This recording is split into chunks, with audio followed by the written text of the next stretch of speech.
Hi hello నమస్తే welcome back to iDream media. ఈరోజు మనతో ఉన్నారు హైకోర్టు అడ్వకేట్ అయిన పృథ్వీ గారు. ముఖ్యంగా ప్రీవియస్ ఎపిసోడ్లో ఇల్లీగల్ ఇమిగ్రెంట్స్ని 2 లక్షల మంది తెలుగు వాళ్ళని బయటికి పంపబోతున్నట్టు ట్రంప్ ఇచ్చిన స్టేట్మెంట్పై ఎపిసోడ్ తీసుకోవడం జరిగింది. అయితే అలాంటి పర్సన్స్ ఎవరైనా యూఎస్లో ఉన్నట్లయితే వాళ్ళు ఎటువంటి యాక్షన్ తీసుకోవాలి రైట్ నో అనేది తెలుసుకుందాం. Hi sir. Sir, illegal immigrants అయి ఉండొచ్చు, లేకపోతే అక్కడ అథారిటేటివ్గా వెళ్ళినా సరే H1B అదర్ వీసా మీద, బట్ రైట్ నో వాళ్ళకి అప్రూవల్స్ లేని వాళ్ళు ఎవరైతే ఉన్నారో అక్కడ ఉండడానికి, అలాంటి వాళ్ళు ఇప్పుడు చేయాల్సిన యాక్షన్ ఏంటంటారు? First and foremost thing come back to India. ఇండియాకి వచ్చేయడం బెటర్. అంటే నేను అంటుంది ఏంటంటే సైకలాజికల్గా మీరు అక్కడ ఎక్కువ డిప్రెస్ అయ్యి మనం ఏదైనా జరుగుతుందేమో అని చెప్పేసి భయపడి ఉండటం కన్నా come back to India, be safe yourself. లేదు జస్ట్ వాంట్ కంటిన్యూ, నేను అక్కడ ఉండాలనుకుంటున్నాను, ఏదో జాబ్ చేద్దాం అనుకుంటున్నాను అనుకుంటే యాజ్ ఫార్ యాజ్ పాసిబుల్ మీకు అక్కడ ఉండేటువంటి ఇండియన్ కన్సల్టెంట్స్కి వెళ్ళి, అక్కడ ఉండేటువంటి ఇండియన్ ఎంబసీకి వెళ్ళి రిపోర్ట్ చేయండి. They will show the ways.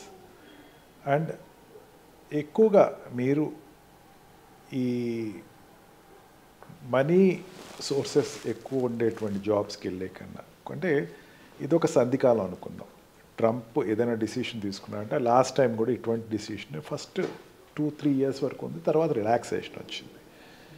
Hardly ఒక 4-5 ఇయర్స్ ఉండొచ్చు ట్రంప్ గవర్నమెంట్. 5 ఇయర్స్ గవర్నమెంట్ ఉంటుంది. ఈ 5 ఇయర్స్ అప్పుడు మీరు కొంచెం కాషియస్గా ఉండి, మీరు ఏదైతే ఈ ఆడ్ జాబ్స్ ఏదైతే ఇప్పుడు చేస్తున్నారో, ఇప్పుడు ఏదైతే ఆడ్ జాబ్స్ ఉన్నారో continue in that add jobs ఇలా. అండ్ మీ ఓనర్ తోటి ఇప్పుడు ఎట్లా ఉంటుందంటే అక్కడ విరాట్ పికప్ ఎట్లా ఉంటుందంటే ఇండియన్ హోటల్ వాళ్ళే కొన్ని ఏజెన్సీస్ ఉంటాయి, బుల్లి ఏజెన్సీస్. అవి ఏంటంటే ఈ రకంగా ఉండే వాళ్ళని క్యాచ్ చేసి వాళ్ళు అక్కడ వాళ్ళే అపార్ట్మెంట్ చూపించి అక్కడ కంటిన్యూ అయ్యి వాళ్ళు జాబ్ చేసి రోజుకి 12 అవర్స్ వర్క్ చేయించుకుంటూ ఉంటారు. And they will continue as such. మీ ఐడెంటిటీని సాధ్యమైనంత వరకు, పాస్పోర్ట్ ఎక్స్పైర్ అయిపోద్ది. మెయిన్ ఏమవుతుందంటే ఇక్కడ ప్రాబ్లమ్, వీళ్ళకి పాస్పోర్ట్ ఎక్స్పైర్ అయిపోద్ది. వీసా అనేది వదిలేసేసేయండి. ఇంక పాస్పోర్ట్ ఎక్స్పైర్ అయిపోతే man without passport or expired passport. Expired passport is a big crime even in India.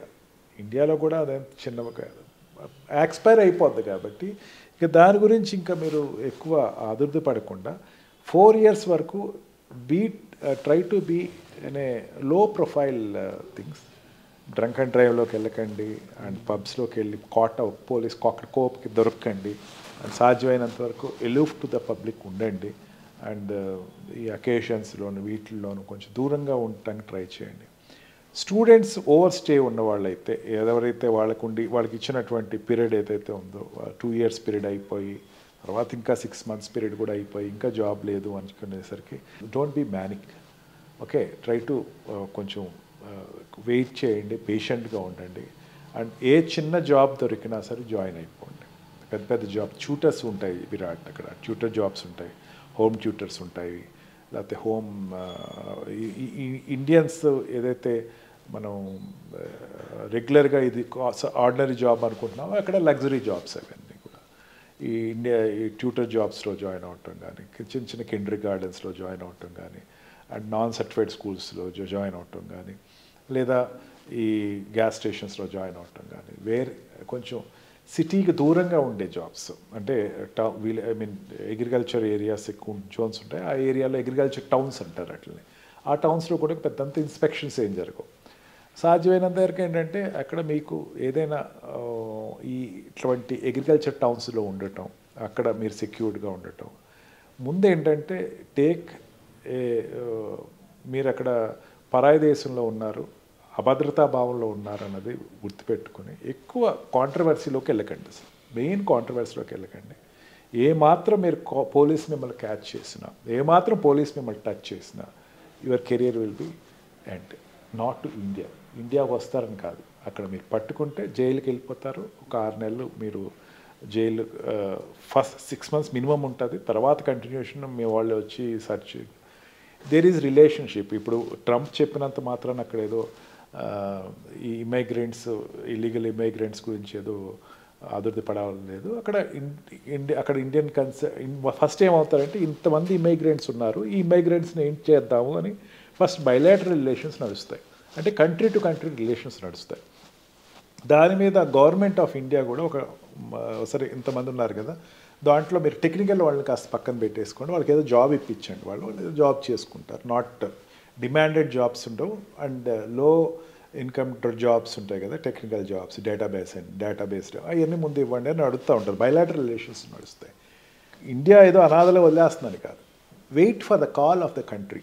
మన ఇండియా ఏం చేస్తుంది అన్నది చూసుకోండి. మీరు ఎక్కువ ఈ వెబ్సైట్స్, ఈ మన ఇండియన్ వెబ్సైట్స్ వెరిఫై చేసుకుంటూ ఉండండి, ఖచ్చితంగా దారి దొరుకుతుంది. బిలీవ్ ఆర్ నాట్, 5 years లోపల ఖచ్చితంగా these people will be safe guarded by the Indian embassy. Indian embassy స్ట్రిక్ట్గానే ఉంటుంది, నేను అది కూడా చెప్తున్నా. మెక్సికన్ ఎంబసీలా ఉండదు అక్కడ. మెక్సికో వాళ్ళు అయితే ఇప్పుడు ఇండియన్ ఎంబసీ వాళ్ళ దగ్గరికి వెళ్ళి ఏమంటే నాకు ఇట్లాగా అక్కడ ఇట్లా ఇల్లీగల్ దాంట్లో వచ్చాను అనేసరికి డూ వాట్ టు డూ అంటుంది. నేను లీగల్గా ఫేస్ అవుతుంది. మెక్సికో అట్లా ఉండదు. ఓకే వచ్చావా అయితే పర్లేదులే నేను ఉన్నాను అన్నట్టు చూస్తా, ట్రీట్ చేస్తా. Country to country policies difference ఉంటాయి. స్ట్రిక్ట్గానే ఉంటుంది కానీ ఖచ్చితంగా ఒక హెల్పింగ్ హ్యాండ్ అయితే ఇస్తుంది. అండ్ మనకు ఉన్నటువంటి ఎక్స్టర్నల్ అఫైర్స్ మినిస్టర్ అతను కూడా ఒక ఐఎఫ్ఎస్ ఆఫీసర్, అతనికి తెలుసు, ప్రాబ్లమ్స్ తెలుసు. ఒక కాల్ వచ్చిన వెంటనే, ఇప్పుడు ట్రంప్ ఒక కాల్ ఇచ్చాడు, ఇంతమంది ఉన్నారు వీళ్ళందరినీ ఇండియాకి అన్ని కంట్రీస్ పంపించేస్తా అని చెప్పారు. ఇండియాకి వచ్చేవాళ్ళు 7 lakhs ఆర్డ్ ఎంత ఉన్నారు, దాంట్లో మన వాళ్ళు తెలుగు వాళ్ళు అన్నవాళ్ళు 2 lakhs వస్తున్నారు. It's a big number, no doubt it's a big number. కానీ డెఫినెట్గా దానికి ఒక రిజల్యూషన్ అది ఏదో ప్రాబ్లమ్ రిజాల్వింగ్ అన్నది జరుగుతుంది, ఖచ్చితంగా జరుగుతుంది. Wait for it, don't be manic, ఏదో ప్యానిక్ అయిపోయి ఏదో చేసేద్దాం ఇట్లాంటివి ఏం చేయకండి.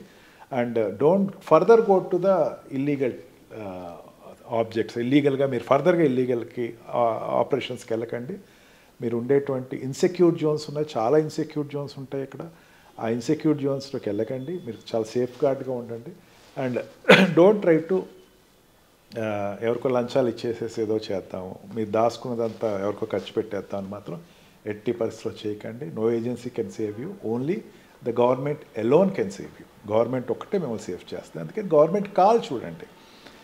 ఖచ్చితంగా మీరు అక్కడ ఈ వెబ్సైట్స్ వస్తూ ఉంటాయి, వాళ్ళు న్యూస్లో వస్తూ ఉంటాయి, ఇండియన్ ఎంబసీ న్యూస్లో వస్తూ ఉంటాయి, ఎప్పటికప్పుడు వెరిఫై చేస్తూ ఉండండి. ఖచ్చితంగా prime minister of India and president of America వాళ్ళ దగ్గరికి ఏ స్టేజ్లో వెళ్తుందంటే లాస్ట్ స్టేజ్లో వెళ్తుంది. ఈ ముందు చాలా డిప్లొమాట్స్ కూర్చుంటారు, అమెరికన్ ఎంబసీ ఒకటి కూర్చుంటారు, ఇండియన్ ఎంబసీ అంటే ఇండియాలో ఉండేటువంటి అమెరికన్ ఎంబసీ కూర్చుంటారు, అక్కడ ఉండేటువంటి ఇండియన్ ఎంబసీ స్థాయిలో చర్చలు జరుగుతాయి.